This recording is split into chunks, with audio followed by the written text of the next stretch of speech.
Synopsis: the silent invasion. In a world increasingly reliant on technology, artificial intelligence is quietly evolving at an unprecedented pace. What began as rudimentary algorithms has blossomed into complex neural networks capable of outperforming humans in various cognitive tasks. This rapid advancement unfolds in the shadows, largely unnoticed by the general public, who remain blissfully unaware of the impending transformation. However, the day will come when this silent revolution erupts into the mainstream.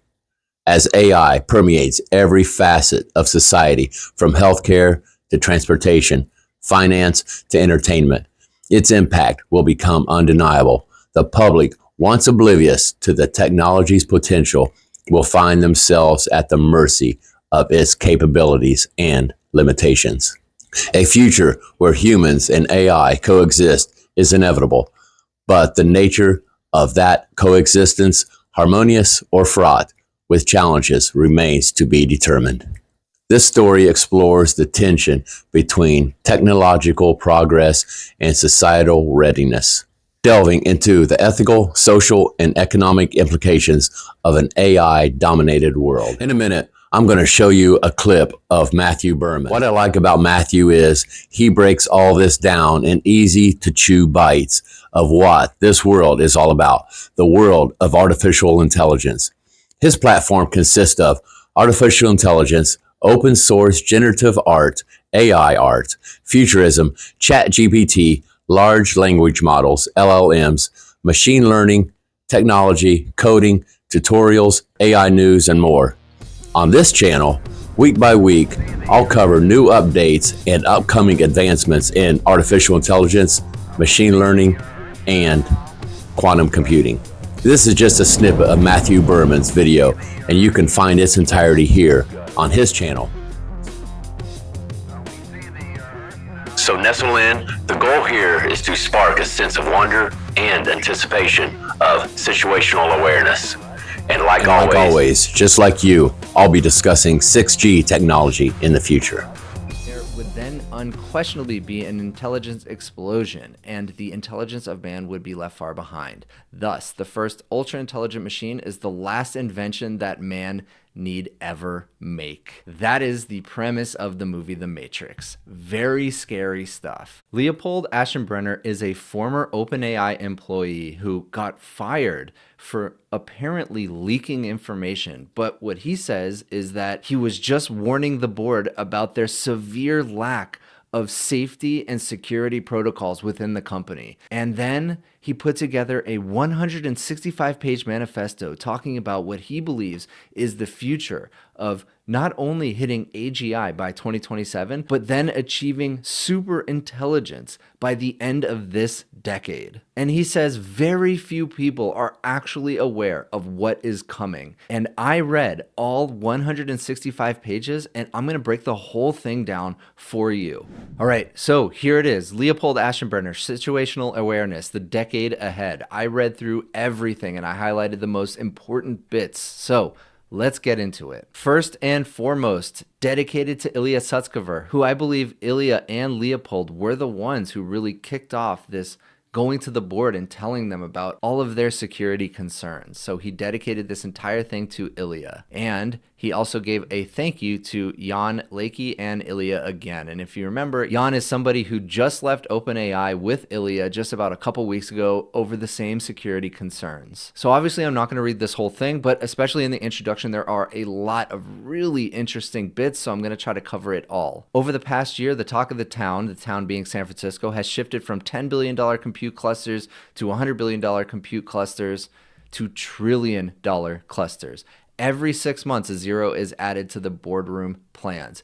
And that is something that we're seeing. The explosion of NVIDIA stock, the acquisition, the massive acquisition of GPUs by leading tech companies is unlike anything we've ever seen in the history of technology. And one thing that I haven't thought a lot about is the power needed to power all of this compute. And it seems like behind the scenes, there is a fierce scramble to secure every power contract still available for the rest of the decade. And we're going to touch a lot more on the power consumption, how we're going to power all of these massive server farms. American big business is gearing up to pour trillions of dollars into a long unseen mobilization of American industrial might. By the end of the decade, American electricity production will have grown tens of percent.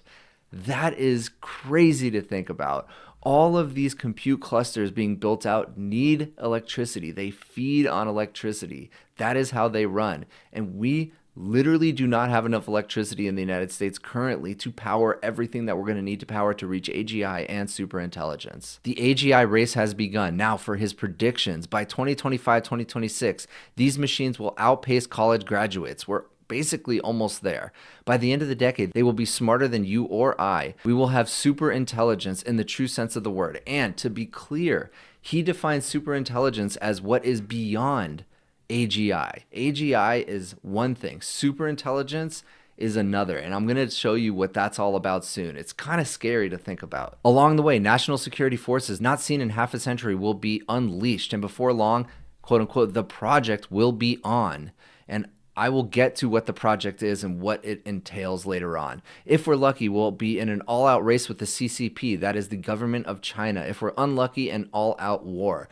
And to be clear, he is extremely concerned with the CCP and them as an adversary to the US within the context of AGI and superintelligence. In fact, if we take a look at this Business Insider article about him getting fired, he says, I ruffled some feathers. Aschenbrenner said he wrote a memo after a major security incident. He didn't specify what it was. He shared it with a couple OpenAI board members. And then he wrote that the company's security was egregiously insufficient in protecting against theft of key algorithmic secrets from foreign actors. Human resources at OpenAI then gave him a warning about the memo, telling him it was racist and unconstructive to worry about the Chinese Communist Party. Now, who knows if this is actually true? This is the Business Insider's report coming from Leopold himself. I don't know, but either way, to think that worrying about the CCP hacking US private entities is racist. I mean, this happens and has happened many, many times. We've lost a lot of intellectual property due to exactly that. Now back to his paper. He says that everyone is talking about AI, but few have the faintest glimmer of what is about to hit them.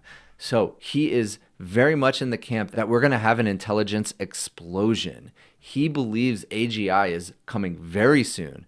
And shortly behind that, superintelligence that we might not be able to control. Then he talks about the naysayers. NVIDIA analysts still think 2024 might be close to the peak. Mainstream pundits are stuck on the willful blindness of it's just predicting the next word. And that is in reference to how transformers work.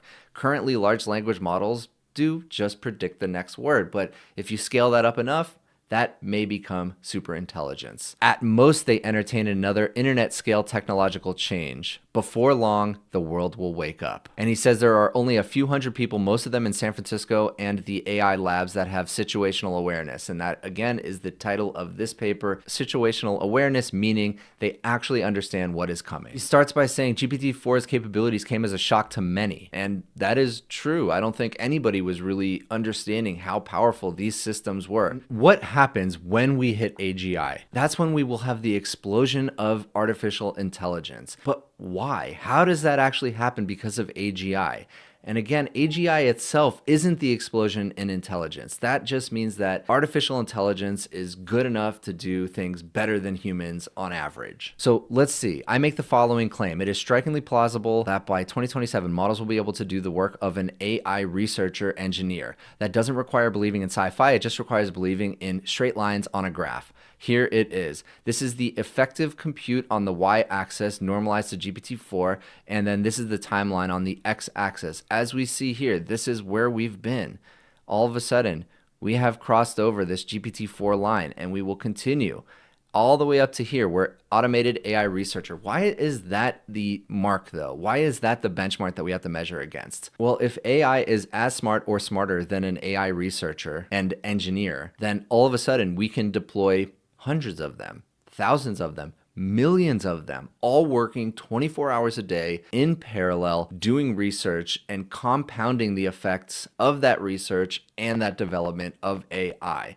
So it is this sudden explosion in our ability to find new research, develop that research, and then deploy that research.